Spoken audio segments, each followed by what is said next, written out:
Valentine's Day is this Thursday, so good days to get ready. But the price of flowers, dinners, gifts, it's all inflated, right? Having a romantic evening could potentially cost a fortune. Serina Bird is author of the Joyful Frugalista.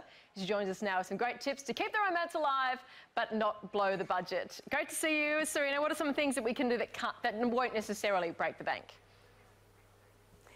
Thank you very much. Well, I think the key thing is just to keep the spirit of love alive. Like, rather than waiting for one day a year, you know, it's important if you're in a relationship to celebrate the love of your life every day. Doesn't have to be one day of a year. And that can be a whole lot of little gestures. You know, one of the key things is just to tell the other person how much you appreciate them. And with my husband, every evening I go through a list of all the things he's done for me that day that I really am very thankful for. And that's a little thing. It doesn't cost any money at all, but you know, it is so big, I think, for keeping a relationship alive. Yeah, small sentimental ways. Yeah, exactly. And those things don't cost any money at all.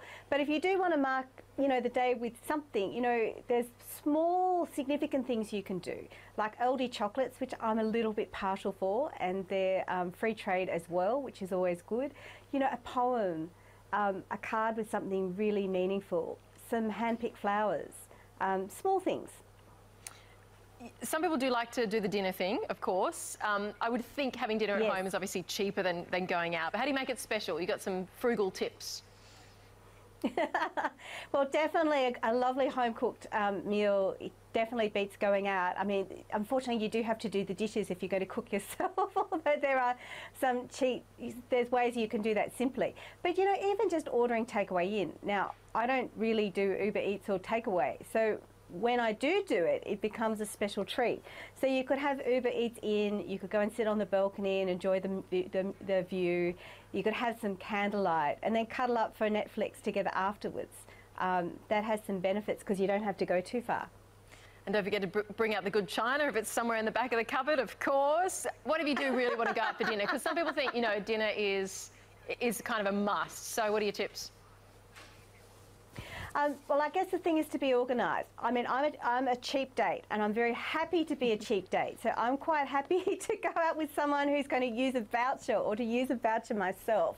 So I love my entertainment book. I regularly get up to about 25% off meal and alcohol when I dine out, and they've got some great gold section specials with some of the top restaurants, and that's fabulous.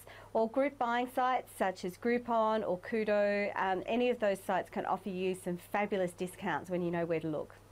And if someone's willing to do this Wednesday or this Thursday, this Wednesday or this Friday, of course, you might find it dramatically cheaper than actually doing it on the night, right? If you're convinced because someone Thursday doesn't have to be Valentine's Day.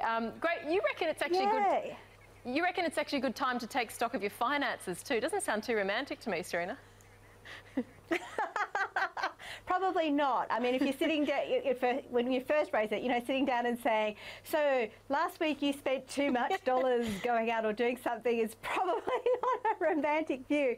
But what I have in mind is more about your strategic goals, about talking about things that are important in terms of your future life together. You know, if you're going out on a date, you know, with someone, you know, your life partner, and they talk about what's really important for them to achieve in terms of their goals and to paint a picture of a pathway of how to get there. To me, I think that's, you know, much more exciting than, you know, some hot date who takes me to a French restaurant who swipes it with a credit card and, you know, may not have much substance in the relationship. It's much deeper and much more meaningful. Yeah, I agree with you. Money conversations can be very positive, as you said, especially if you're talking about, you know, future plans and the rest. You've just released your book, Serina. Free plug. That's what right. What can people expect? A good read. That's been the feedback so far. I think people were expecting it to be a fairly preachy list of how to save money, but instead they've been finding that it's quite an inspirational story, that, you know, there is a narrative there, and as well as that there's a lot of really practical tips for how people can save thousands of dollars. So it's definitely worth the investment. Well done. Serina Bird, thank you for joining us, and it sounds like your plans are well underway in your household. Have a great week.